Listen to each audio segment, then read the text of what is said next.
우리 오늘 말씀은 사도행전 4장 13절에서 21절입니다.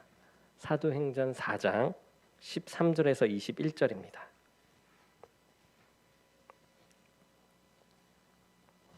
우리 한 절씩 교독하도록 하겠습니다. 그들이 베드로와 요한이 담대하게 말함을 보고 그들을 본래 학문 없는 범인으로 알았다가 이상히 여기며 또 전에 예수와 함께 있던 줄로 알고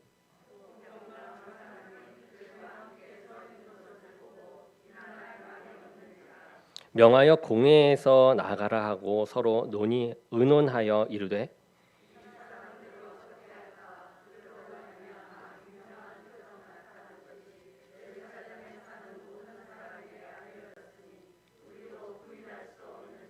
이것이 민간에 더 퍼지지 못하게 그들을 위협하여 이후에는 이 이름으로 아무에게도 말하지 말게 하자 하고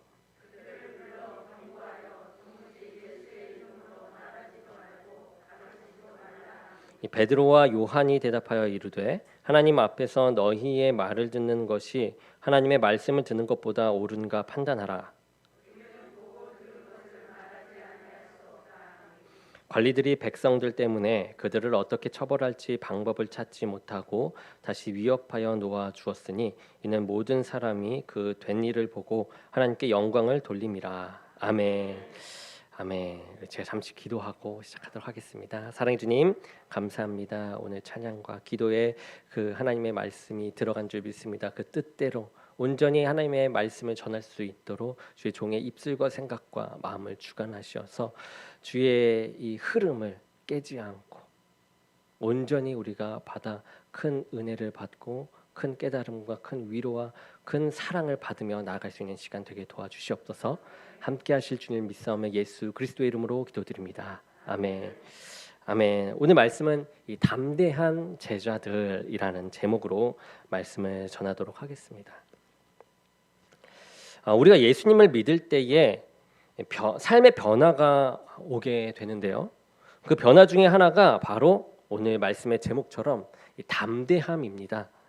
예수님께서는 십자가를 지시기 전에 이 제자들에게 세상에서는 너희가 환난을 당하나 담대하라, 내가 세상을 이기었노라 라고 말씀을 하셨죠. 이 세상에서의 제자의 삶은 어떻습니까? 바로 환난입니다.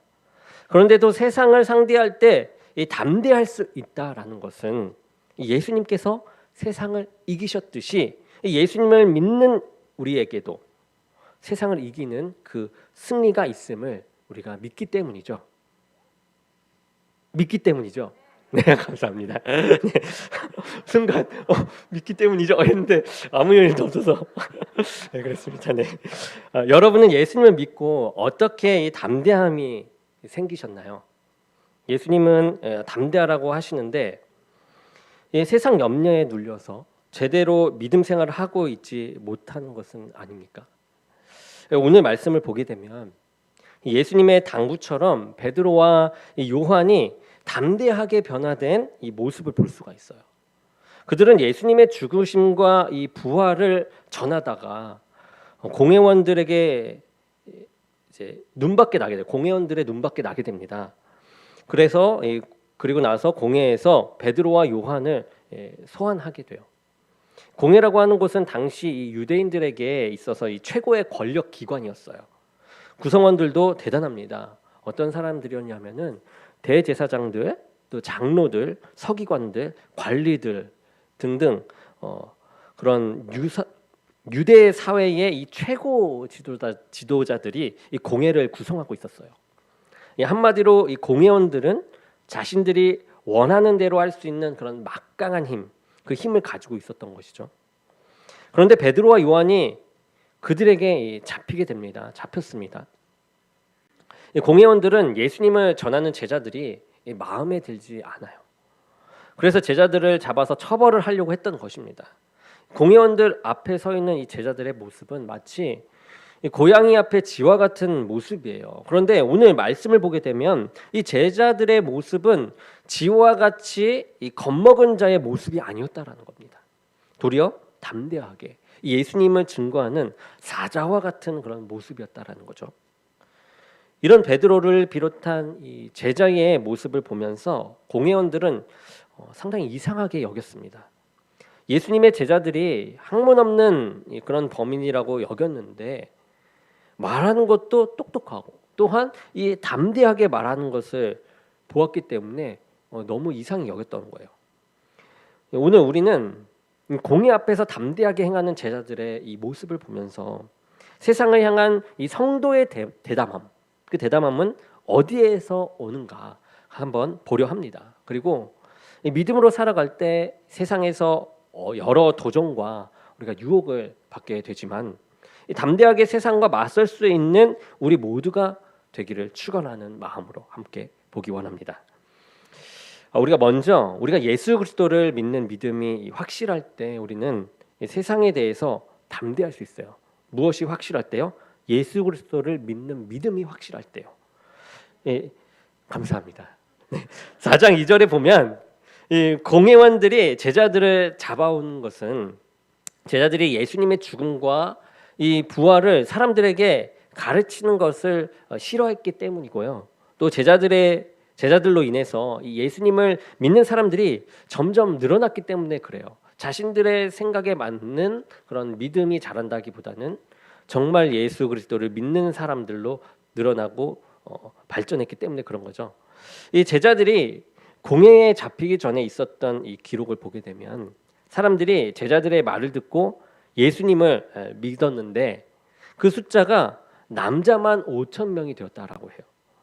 이러한 제자들을 보면서 공회원들은 제자들이 유대 공동체를 위협할 뿐만 아니라 자신들의 지도력을 회방한다라고 여겼어요. 그래서 공회원들은 제자들에게 이렇게 묻습니다. 너희가 무슨 권세와 누구의 이름으로 이 일을 행하느냐라고 이야기합니다. 여러분, 이 질문은 왜 제자들이 자신들의 권위와 통제 가운데 있지 않느냐라는 질책과도 같은 말이에요. 왜냐하면 공회원들은 자신들이 하나님의 권세를 가지고 있다라고 여겼기 때문이죠. 그 권세로 내가 일한다라고 생각했던 자들입니다. 그들만이 하나님의 말씀을 제대로 가르칠 수 있다라고 생각했고요. 그들의 말대로 유대 사회를 통제하고 이끌어가는 것이 옳다라고 여겼기 때문이죠. 그런데 이 제자들은 그들의 이 허락도 없이 예수의 이름을 전파함으로 이 유대 공동체를 혼란스럽게 하고 있다라고 이 공회원들은 여겼던 것입니다. 그래서 이 공회원들은 제자들을 책망하기 시작한 것이에요. 그런데 베드로가 이 공회의 말을 듣고서 답을 합니다. 너희가 십자가에 못 박고 하나님이 죽은 자 가운데서 살리신 나사렛 예수의 이름으로 이 사람이 건강하게 되어 너희 앞에 섰느니라, 이렇게 이야기합니다. 베드로와 요한은 성전 미문에서 구걸하는 이 안진뱅이를 고쳐 주었는데 그 일이 예수 그리스도의 이름으로 이루어진 일이라고 명확하게 그들에게 증거하고 있는 것이에요. 그리고 그들은 이제 한술 더 뜹니다. 예수 그리스도의 이름은 병자를 고칠 뿐만 아니라 하나님은 예수 그리스도 이름 외에 천하 사람 중 구원을 받을 만한 다른 이름을 우리에게 주신 일이 없다라고 이렇게 공포를 합니다. 이 제자들은 공회원들 앞에 있었지만 전혀 주눅들지 않아요. 그리고 담대하게 예수 그리스도께서 구세주이시다라는 것을 확실하게 증거합니다. 이러한 제자들의 모습을 보면서 이 공회원들은 이상하게 여겼다고 했죠. 왜냐하면 그들은 학문을 모르는 평범한 사람들이었어요. 그런데 어떻게 이렇게 담대하게 확신에 차서 말할 수 있을까라고 생각했던 것이에요. 공회원들은 학문이 자신들을 담대하게 만든다라고 여겼어요. 지식이 자신들의 무기였던 거죠. 그런데 이들은 배운 것도 없는데 담대하고 똑똑하게 말하니까 이상하게 여겼던 겁니다. 여러분, 어떤 말을 할 때 그리고 언제 여러분들은 담대해지게 됩니까? 내가 확신하며 경험한 일에 대해서는 우리가 담대하게 전할 수가 있죠. 원래 제자들은 처음부터 이 담대했던 자들이 아니에요. 예수님께서 겟세마네에서 이 로마 병정들에게 잡히실 때 제자들은 예수님을 버리고 다 도망을 갔습니다. 베드로는 용기를 내어서 예수님을 쫓아 대제사장의 마당까지 가긴 했지만 이 여종의 한마디 말에 겁을 먹고 예수님을 부인합니다. 예수님이 십자가에서 죽으신 후에도 제자들은 유대인들이 두려워서 유대인들의 눈을 피해서 몰래 숨어 있어요. 그런데 그런 겁쟁이였던 제자들이 바뀌게 되었습니다. 바뀌었어요. 왜냐하면 그들은 이 예수님의 죽으심을 보았고요. 또한 이 부활하신 주님을 보았습니다. 경험을 했어요. 20절에 그들이 말합니다. 우리는 보고 들은 것을 말하지 않을 수 없다. 그들은 예수님의 모습을 보면서 예수님이 하나님의 아들이고 하나님이 보내신 그리스도이심을 확신하게 된 것입니다. 그런데 하나님께서는 예수 그리스도의 이름을 저와 여러분에게도 알게 하셨어요. 우리가 찬양하고 부르짖어 기도하는 예수 그리스도의 이름은 미문 앞에 이 안진뱅이를 일으킬 뿐만 아니라 모든 죄인을 구원하는 구원의 이름, 능력의 이름이 되는 줄로 우리가 믿습니다. 아멘. 네, 우리가 예수 그리스도의 이름의 능력과 이렇게 권세를 확신할 때에 우리는 담대하게 세상과 맞설 수가 있게 되는 것이에요. 터무니없는 맞섬이 아닌 하나님의 뜻에 맞는 맞섬이죠. 여러분, 세상 사람들도 확신을 가지고 담대하게 말하면서 살아가는 것이 있습니다. 뭐죠? 돈이 최고야. 돈만 있으면 무엇이든지 할 수 있어. 걱정하지 마라. 내가 내 문제를 해결해 줄 수 있으니까 나만 믿어. 이렇게 얘기하는 것들입니다. 그런데 예수님을 믿는 우리들은 이보다 더 담대하게 이 예수님의 이 권세와 그의 이름의 능력을 전할 수 있어야만 해요. 그러기 위해서는 나를 구원할 존재는 세상의 이 권세와 돈이 아니라 오로지 예수 그리스도이심을 확신하며 그 믿음으로 살아가야 한다라는 것이죠. 한마디로 하나님을 알아가고 하나님을 더욱더 접하고 체험하고 경험하는 것. 경험하는 것에 그치는 게 아니라 제대로 우리가 알아가는 거죠. 그것이 필요하다라는 겁니다.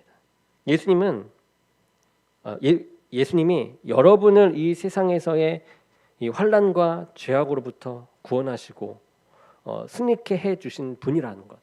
그것을 여러분들은 확신하십니까? 우리가 예수 그리스도의 이름의 이 권세와 능력을 이렇게 확신해 나아갈 때에 우리는 세상의 환난과 유혹에 위축되지 않고 그 주님의 법을 따라 분별하고 또 확실히 나아가는 담대함을 얻게 되는 것입니다. 그리고 제자들이 담대할 수 있었던 것은 그들이 이 하나님 앞에 있음을 알았기 때문이에요. 베드로가 담대하게 예수 그리스도의 이름을 증거하는 말을 들은 공회원들은 당황합니다. 그리고 베드로의 말을 거짓이라고 반박할 수가 없어요. 그것이 왜 그러냐? 제자들을 통해 일어난 표적들이 예루살렘에 이미 다 알려졌을 뿐만 아니라 예수님의 이름으로 이 병이 나은 사람이 그 자리에 있었기 때문에 반박할 수가 없는 것이죠. 이러한 난감한 상황에서 공회원들은 어떻게 해야 할지를 의논하기 위해서 제자들과 일행들을 공회에서 나가라고 합니다. 그리고 그들은 서로 의논을 하는데 더 이상 예수님의 이름으로 인한 가르침이 이 민간에 퍼지지 못하게 그들을 위협하여 이후에는 이 이름으로 아무에게도 말하지 말게 하자라고 회의를 해요. 이 공회원들은 의논을 마친 후에 그러한 안건과 답을 가지고 제자들과 그 일행을 다시 공회로 불러들입니다. 그래서 제자들을 위협하기 시작해요. 너희들은 도무지 예수의 이름으로 말하지도 말고 가르치지도 말아라. 이렇게 하면서 단단히 주의를 줍니다. 이 공회원들은 예수님의 이름을 그 사회에서 지워버리고 싶었어요. 그런데 이것은 어떻습니까? 커다란 죄였던 것이죠. 왜냐하면 예수 그리스도의 이름으로 전하지 못하게 한다라는 것은 하나님께서 이 땅을 구원하고자 하시는 하나님의 뜻을 대적하는 일이에요. 구원하지 말아라 하는 내용이에요. 여러분, 이 세상을 죄에서 구원해 주신 이름이 누구입니까? 우리가 이 세상 최고 권력자의 이름을 가지고 죄 사함을 받고 천국에 들어갈 수가 있냐라는 거예요. 아무리 최고의 권력을 가진 사람도 자기 스스로를 구원할 수가 없습니다. 오로지 이 예수 그리스도의 이름, 그 이름을 부르는 자가 구원을 얻게 되는 것이에요. 성경은 그렇게 말하고 있습니다. 그런데 공회원들이 예수 그리스도의 이름을 전하지 말라라고 하는 것이죠. 하나님께서 사람을 구원할 유일한 이름으로 이 예수님이라는 그 이름을 주셨는데, 사람들이 이 예수 그리스도의 이름을 알지 못하면 사람들은 죄로부터 구원받을 길이 없어져 버리는 것 아니겠습니까? 구원받는 그 길을 잃어버리게 돼요. 예수님의 이름을 전혀 전하지 못하는 것은 하나님이 이 세상을 구원하고자 하시는 일을 방해하는 그런 엄청난 죄악이라는 겁니다. 그런데 안타깝게도 예수 그리스도의 이름을 전하지 못하도록 함으로 하나님의 구원을 방해하는 이 사단의 계략은 지금도 계속해서 진행 중이죠.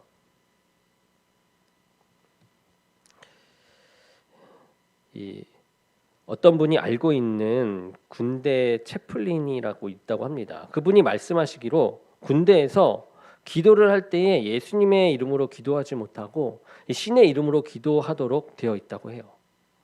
군대에서는 예수님이라는 그 구체적인 이름을 언급하면 기도할 수 없도록 되어 있다라고 합니다. 이분은 이제 외국에 계신 분인데, 국가 행사에서도 기독교 목사가 기도할 때 예수님의 이름으로 기도하는 것을 금하고 있다라고 해요.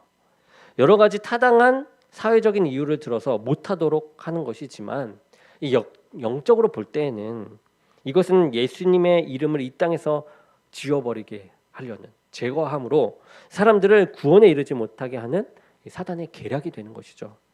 너무나도 비슷하지 않습니까? 그 성경에 나온 사건과. 그런데 이러한 공의 위협을 받은 제자들이 어떻게 반응합니까? 그들이 위협을 받습니까? 아닙니다. 도리어 반문을 합니다. 하나님의 이 앞에서 너희의 말을 듣는 것이 하나님의 말씀을 듣는 것보다 옳은가 판단하라. 그리고 말하기를 우리는 보고 들은 것을 말하지 아니할 수 없다라고 이야기합니다. 이 베드로와 제자들이 이 공회의 말보다도 하나님의 말씀을 듣겠다고 이 담대하게 말하는데, 그 담대함은 자신들이 누구 앞에 서 있는지를 알았기 때문이다라는 것이에요. 항상 내 옆에 누가 계시다? 하나님이 계시다. 내 앞에 하나님이 계시다라는 것을 마음속에 품었기 때문에 하나님의 말씀 내가 왜 못 전해? 하고 담대하게 전했던 거예요. 베드로는 말합니다. 하나님 앞에서 베드로가 담대하게 예수 그리스도를 증거할 수 있었던 것은 베드로는 자신이 하나님의 앞에 서 있음을 인지하고 있었기 때문이에요. 현재 우리가 육안으로 볼 때 그들은 공회원 앞에 있습니다. 그런데 베드로는 자신이 하나님 앞에 있다라고 말을 해요.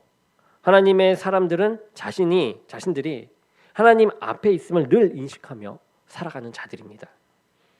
다윗도 하나님 앞에 있음을 늘 인지하면서 살아갔던 사람이죠. 시편 139편은 다윗의 시인데요. 그는 이렇게 노래하고 있습니다.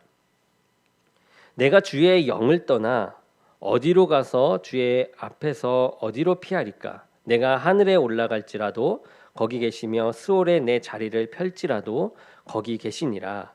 내가 새벽 날개를 치며 바다 끝에 가서 거주할지라도 거기서도 주의 손이 나를 인도하시며 주의 오른손이 나를 붙드시리이다.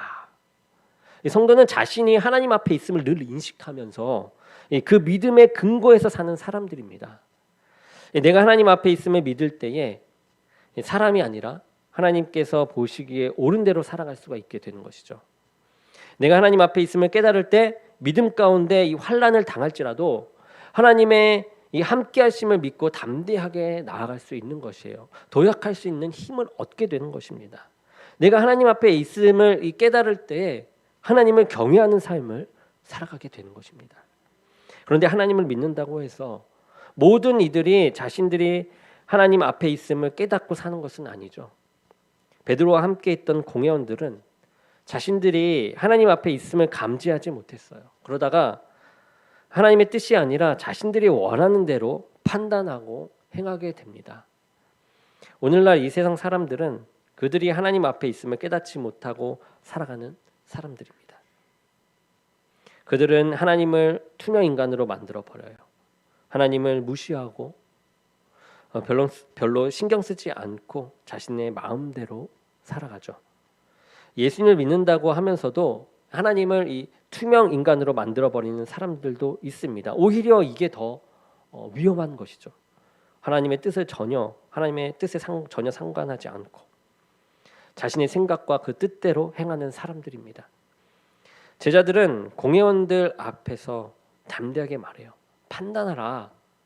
우리가 하나님의 말씀보다 너희 말을 듣는 것이 더 옳은가 판단하라 라고 이야기해요.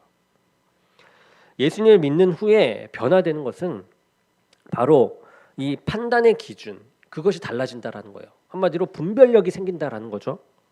전에는 세상의 문화나 가치관 그리고 나에게 영향력을 행사하는 사람의 말을 기준으로 해서 판단을 합니다. 무엇이 옳은지 그들의 신념을 따라가요. 그러나 하나님을 믿는 사람들은 다르다라는 거죠. 바로 하나님의 말씀을 듣는 것이 옳다라는 것입니다. 하나님의 말씀이 신념이 되어 그 뜻을 쫓는 삶을 살아간다라는 것이에요. 성도는 내가 하나님 앞에 있음을 인지하면서 살아가는 사람들입니다. 그럴 때 우리는 하나님의 말씀을 듣고 더욱더 담대하게 그 말씀대로 살아갈 수가 있습니다. 그런데 제자들의 이 담대함은 예수님을 믿는다고 해서 그냥 저절로 되어지는 것은 아닙니다. 그들은 예수님의 제자로 부름을 받았어요. 그렇지만 그들에게는 세상에 대한 두려움이 분명 있었습니다. 세상의 권력자가 두려웠고 죽음이 두려웠어요. 그렇기 때문에 그들의 예수님을 섬겼던 첫 번째 목적은 예수님을 왕으로 모시는 건데 그 왕이 어떤 왕이었습니까? 구원자인 우리가 생각한 그런 왕이 아닌 인간 세상의 왕을 생각했지 않았습니까? 그렇기 때문에 그 두려움과 권력의 무서움을 너무나도 잘 알고 그것에 휘둘렸던 사람들이었던 거죠. 그런데 제자들이 이렇게 담대한 자로 변화되었던 것은 성령님의 역사가 있었기 때문이죠. 8절에 보게 되면 베드로가 성령이 충만하여 이르되라고 이야기합니다. 베드로가 공회 앞에 섰을 때 그들의 상태는 성령 충만의 상태였어요. 그들이 예수 그리스도의 이름을 담대하게 말씀할 수 있도록 한 것도 이 성령님이 하시는 일이었어요. 그리고 바른 판단을 하게 한 것도 그들의 판단이 아닙니다. 성령님이 그렇게 하도록 하신 것이죠. 사람은 이 성령님의 인도하심이 아니면 이런 바른 판단을 제대로 할 수 없는 존재입니다. 내가 오랫동안 믿음 생활을 했고 또 인생의 경험이 많고 또 똑똑한 사고력을 가졌다라고 할지라도 이 영적인 세계는 성령의 다스리심이 없으면 제대로 판단할 수가 없는 것이에요. 베드로와 요한이 말합니다. 너희들의 말을 듣는 것이 옳은지 아니면 하나님의 말씀을 듣는 것이 옳은가 판단을 하라라고요. 그렇다면 하나님의 말씀을 누구를 통해 듣게 되는 것입니까? 성령님을 통해 듣게 되는 것입니다. 예수님은 제자들에게 이 성령님을 소개하면서 보혜사 곧 아버지께서 내 이름으로 보내실 성령 그가 너희에게 모든 것을 가르치고 내가 너희에게 말한 모든 것을 생각나게 하리라 라고 이야기해요. 내가 스스로 하나님의 말씀과 뜻을 깨우치는 것이 아니라 이 성령님이 오시게 되면 바른 믿음, 바른 말씀을 알게 되는 것이에요. 그리고 성령님이 오시면 하나님의 말씀대로 살아가기를 결단하고 행하게 됩니다. 그래서 우리가 그렇게 성령님을 외치면서 기도를 하는 것이죠. 가르쳐 달라고. 성도가 담대할 수 있다라는 것은 성령님이 우리에게 임재하실 때예요. 그러기에 성도는 성령 충만을 위해서 힘써야 하는 것입니다. 누가복음 11장 13절에 예수님은 말씀하십니다. 너희가 악할지라도 좋은 것을 자식에게 줄 알거든 하물며 너희 천부께서 구하는 자에게 성령을 주시지 않겠느냐 하시니라 이렇게 나와요. 이 성령 충만하기 위해서는 뭡니까? 하나님께 구해야 한다라는 거예요. 여러분 무엇보다 먼저 구해야 할 게 바로 성령이다라는 것입니다. 간절히 구할 때에 선하신 하나님께서 성령님을 우리에게 주시고 우리는 이 성령님의 인도하심을 받게 되는 것이에요. 그럴 때에 하나님의 뜻을 알고 또 제대로 판단하고 담대하게 행하게 될 줄 믿습니다. 말씀을 정리하겠습니다. 이 성도는 세상을 대하면서 위축되어 살아가는 자가 아닙니다. 세상에서 환난과 어려움을 당한다 할지라도 담대하게 살아가는 자들이 바로 성도입니다. 성도가 가지는 담대함은 인간적인 담대함이 아니죠. 나에게 재력과 권력과 건강에 있어서 담대한 것이 아니라 예수 그리스도께서 나의 구원자 되심을 확신함으로 오는 담대함입니다. 설령 우리의 몸이 해함을 받고 죽임을 당한다 할지라도 예수님께서 영생을 주심을 믿기에 우리는 담대할 수 있는 것이죠. 그리고 우리가 하나님 앞에 있음을 믿기 때문에 하나님의 이 말씀대로 행하는 담대함이 있는 것입니다. 우리가 죽어서 하나님 앞에 갈 때 하나님은 우리의 모든 행위를 판단하실 것이기에 우리는 이 세상에 살면서도 우리가 하나님 앞에 있음을 깨닫고 주님의 이 원하신 뜻대로 살아가는 것이 지혜로운 것입니다. 오늘날 세상 사람들은 자신들이 하나님 앞에 있음을 깨닫지 못하기에 방종하는 삶을 살아갑니다. 하지만 우리 성도들은 하나님이 앞에 있음을 깨닫고 하나님의 이 경외의 삶을, 하나님을 경외하는 삶을 살아갈 뿐만 아니라 우리가 하나님의 능력 가운데 있음을 믿고 하나님의 말씀대로 담대하게 순종하며 살아갈 수 있기를 간절히 축원합니다. 아멘. 우리 기도하겠습니다. 사랑의 주님, 감사합니다. 오늘 또 이 말씀 가운데 우리가 주님께 순종하며 나아갑니다. 하나님, 언제나 우리에게 담대함을 주심으로 이기게 하시는 주님임을 우리가 믿으며 먼저 구해야 할 것이 성령이라 하셨으니 성령을 구하면서 나아가게 하여 주옵소서. 주님께서 우리의 삶을 담당하여 주실 줄 믿사오며 예수 그리스도의 이름으로 기도드립니다. 아멘.